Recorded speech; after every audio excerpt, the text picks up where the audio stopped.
Historia del siglo XX.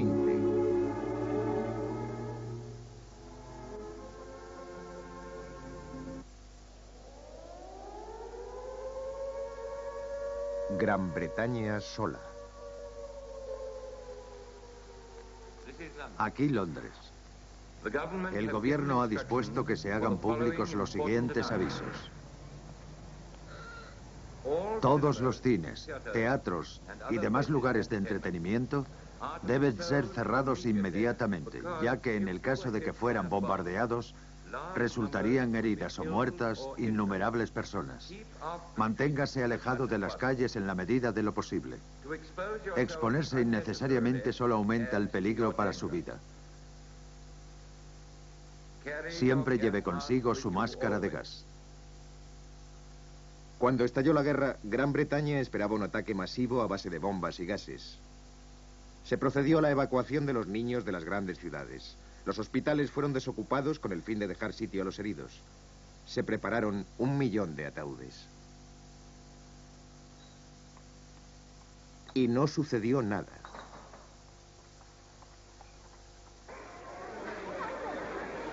Las actividades de entretenimiento fueron reanudadas. La gente dejó de llevar consigo las máscaras de gas. Muchos de los niños regresaron a sus casas. A principios de 1940, muchos habían dejado de preocuparse por la guerra. Este es el programa nacional de la BBC. Seguidamente les ofrecemos un servicio informativo especial.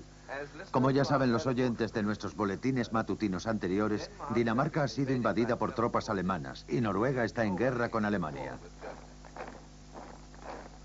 Dinamarca y Noruega eran neutrales. Noruega trató de defenderse con un cierto apoyo de Gran Bretaña, pero en 3 semanas todo había acabado. Y entonces Alemania volvió a golpear. Esta mañana el ejército alemán ha invadido Holanda y Bélgica por tierra y con el apoyo de paracaidistas. Los ejércitos de los Países Bajos intentan resistir la ofensiva. De nuevo países neutrales. Y de nuevo los alemanes aplastaron toda resistencia. Ahora se abrían paso hacia Francia y los 6 millones de soldados franceses se encontraron desbordados y sin voluntad de defenderse. En solo 10 días, los alemanes llegaron hasta la costa francesa.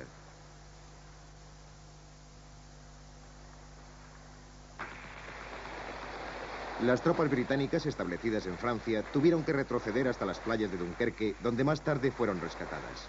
Dejaban así sus tanques, armas, vehículos y municiones en manos del enemigo.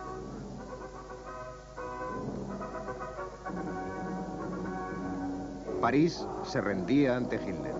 Francia había sido derrotada. Hitler gobernaba en Oslo, en Praga, en París, en Viena. La esvástica ondeaba sobre 140 millones de personas en 10 países distintos.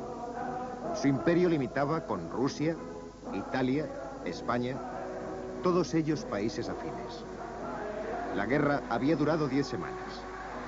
En las calles de Berlín se celebraba la victoria. Los berlineses estaban seguros de que Gran Bretaña afrontaría la realidad y acordaría la paz.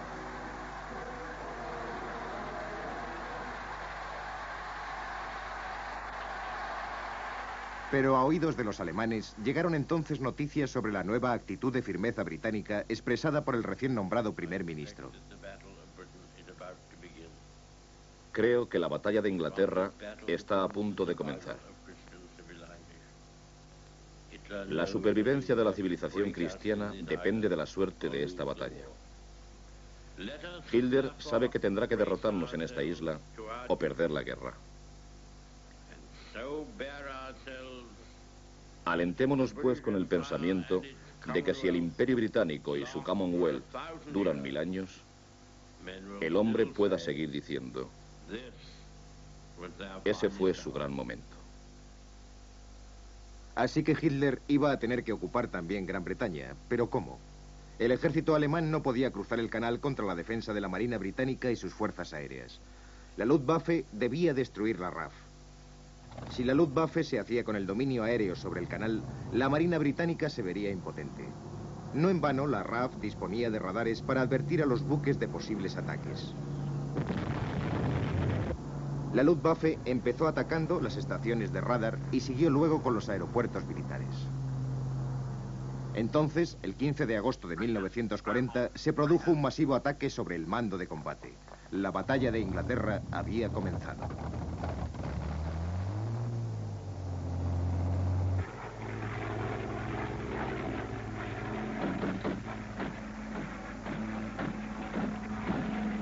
Al principio, la RAF obtuvo notables victorias. Por cada avión perdido, los alemanes perdían 2 o 3.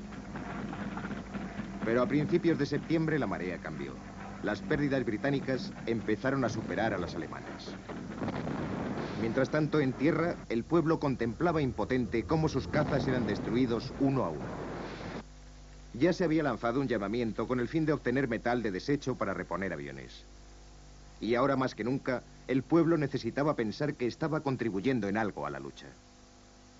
De hecho, no había escasez de metal. La RAF podía fácilmente reponer sus aviones, pero no sus pilotos. En 2 semanas, una cuarta parte de ellos murieron o fueron heridos, y el resto, obligado a salir hasta 7 veces al día al combate, empezaba a sentir agotamiento. Al otro lado del canal, las barcazas alemanas estaban preparadas para la invasión. La operación León Marino, destinada a invadir Gran Bretaña, comenzaría el 24 de septiembre. Hitler nombró comandantes para que asumieran el mando en Inglaterra.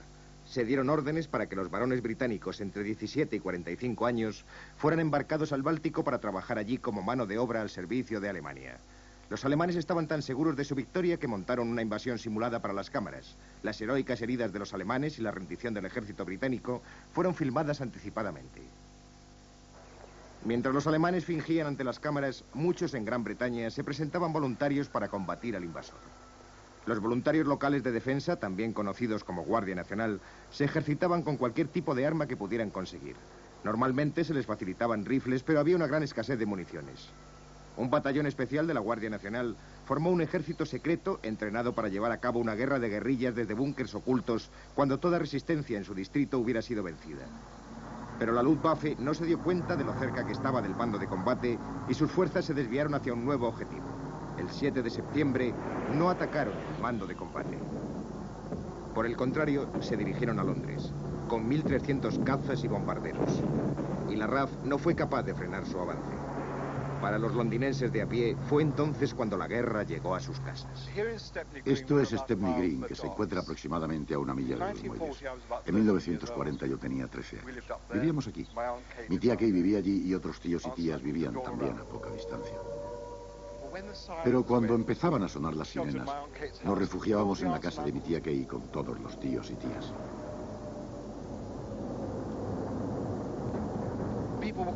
La gente lloraba, los niños lloraban. Yo me escondía bajo la mesa mientras mi madre gritaba de pánico. Pensamos que era el fin del mundo. Esa noche, mientras Londres ardía, sonó la alarma. Código Cromwell. La invasión era inminente. Las fuerzas de defensa se apresuraron a ocupar sus posiciones. Las campanas de las iglesias hicieron sonar su aviso. Fue una noche larga y aterradora. Pero había sido una falsa alarma. Los alemanes no estaban preparados. Y mientras seguían bombardeando Londres, el mando de combate aprovechaba para descansar y reparar sus instalaciones. Entonces, el 15 de septiembre, la Luftwaffe voló de día hacia Londres para demostrar su dominio en el aire. Estamos llegando a la costa inglesa.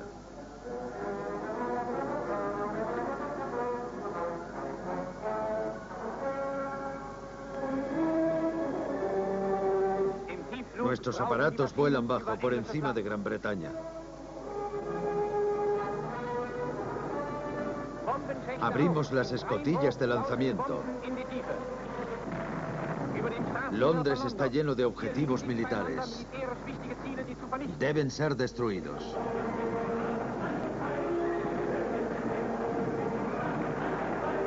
Escuadrilla tras escuadrilla en una sucesión interminable. Mientras el mando de combate anticipaba el ataque de los alemanes, sus pistas veían despegar a un gran número de escuadrillas dispuestas a derribarlos.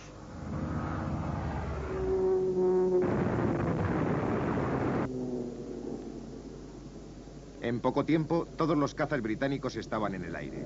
Pronto tendrían que aterrizar para reponer combustible, y no había refuerzos que les pudieran sustituir. Pero también también los alemanes habían llegado al límite de sus fuerzas. El ataque diurno había llegado a su fin. Estas son las noticias de medianoche. Les habla Albert Liddell.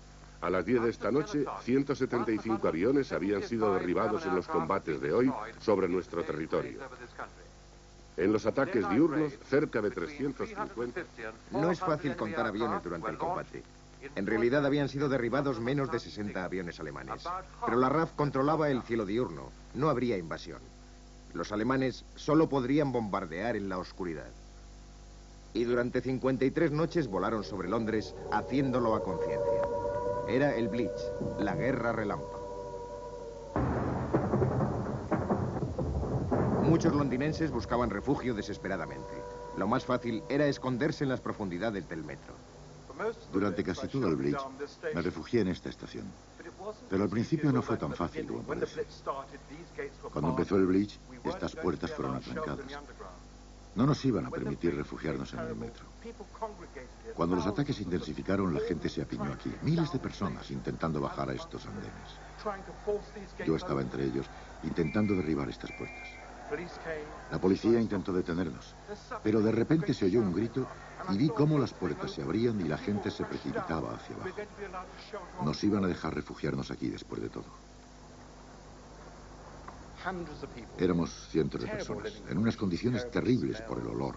La gente roncaba, pero por lo menos era un refugio. Aquí nos sentíamos seguros.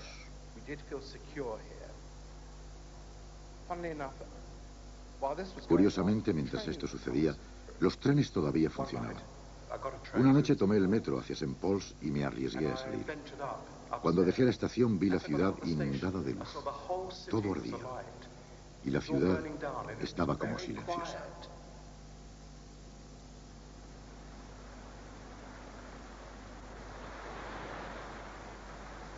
Los londinenses se adaptaron a este extraño y nuevo mundo.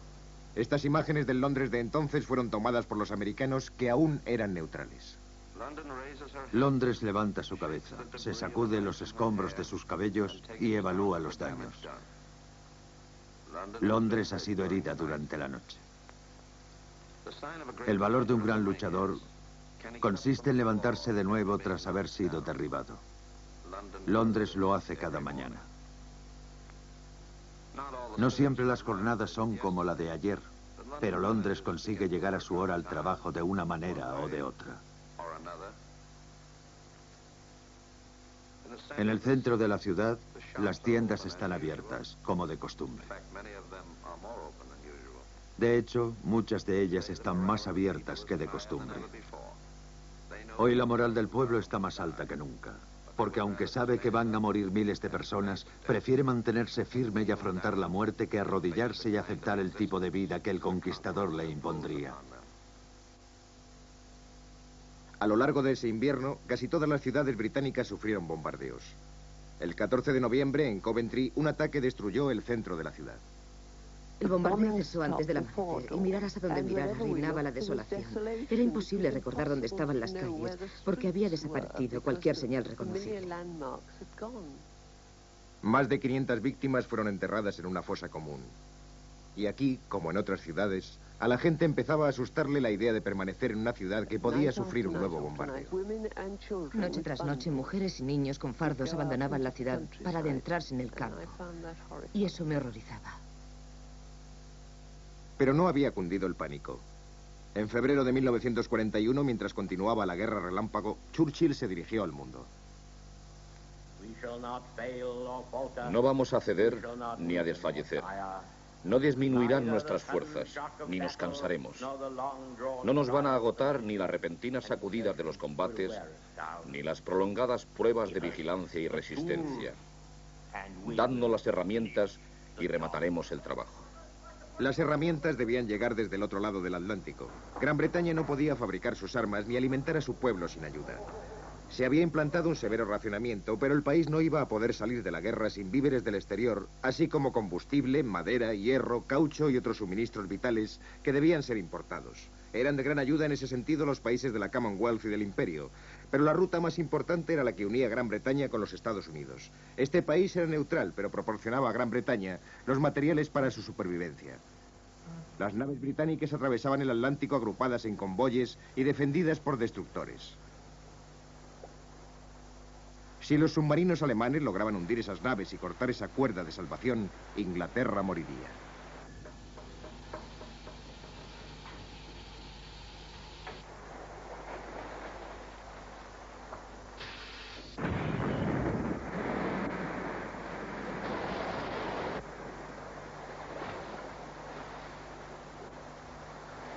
Entre marzo y mayo de 1941, 321 naves fueron hundidas en el Atlántico Norte. No había suficientes destructores para garantizar la seguridad de los convoyes. América cedió a Gran Bretaña 50 destructores viejos en septiembre de 1940 a cambio de bases en el Caribe. La mayoría de los americanos eran partidarios de mantenerse ajenos a la guerra, pero el presidente Roosevelt estaba muy interesado en ayudar a Churchill. De hecho, dio un paso más en esa dirección en mayo de 1941 al ofrecer a Gran Bretaña préstamos considerables a través de la ley de préstamo y arriendo. En estos momentos están combatiendo en la primera línea de la civilización. Necesitan tanques y armas y municiones y provisiones de todo tipo. América les va a dar tanques, armas, municiones y provisiones de todo tipo. Gran Bretaña aguantaba, pero la guerra se estaba convirtiendo en una interminable prueba de resistencia. Aunque la RAF seguía bombardeando a Alemania, los ingleses perdían más hombres que los alemanes. Italia, aliada de Alemania, había sido derrotada en Grecia y el norte de África, pero los alemanes acudieron en su ayuda. Inglaterra estaba sola. Hasta el 22 de junio de 1941. Esta mañana a las 4, Hitler ha atacado e invadido Rusia. Todo lo que sabemos en estos momentos es que el pueblo ruso está defendiendo su tierra y que sus líderes le han pedido que resista hasta el máximo de sus fuerzas.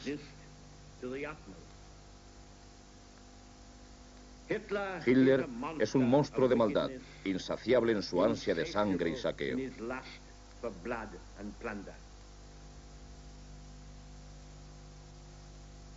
Inglaterra ya no estaba sola.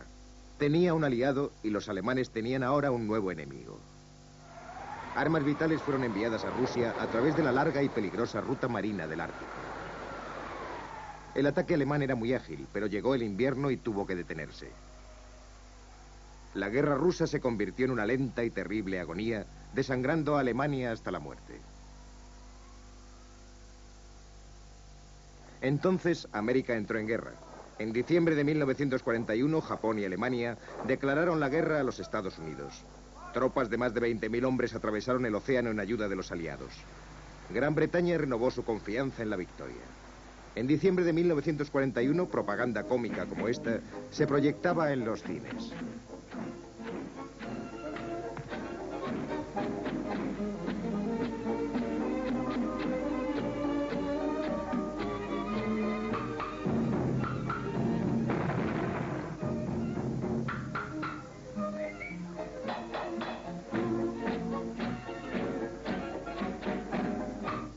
Pero Hitler no era cómico. Y tampoco lo eran sus aliados japoneses. El día después de Navidad tomaron Singapur. Y 4 meses más tarde, en el norte de África, los alemanes capturaron todo un ejército británico, 35.000 hombres en Tobruk. Pero si América, la Unión Soviética y Gran Bretaña luchaban en el mismo frente, la balanza se inclinaría en contra de Alemania. Y el momento llegó en noviembre de 1942, en el árido desierto del norte de África, cerca de un oasis desconocido llamado El Alamein. Este es el programa nacional y del ejército de la BBC. Les habla Bruce Belfrage. Las fuerzas del eje en el desierto, después de 12 días y noches de incesantes ataques por parte de nuestras fuerzas de tierra y aire, se baten ahora en franca retirada. Sus desordenadas columnas siguen siendo combatidas implacablemente por nuestro ejército de tierra, así como por las fuerzas aéreas aliadas día y noche.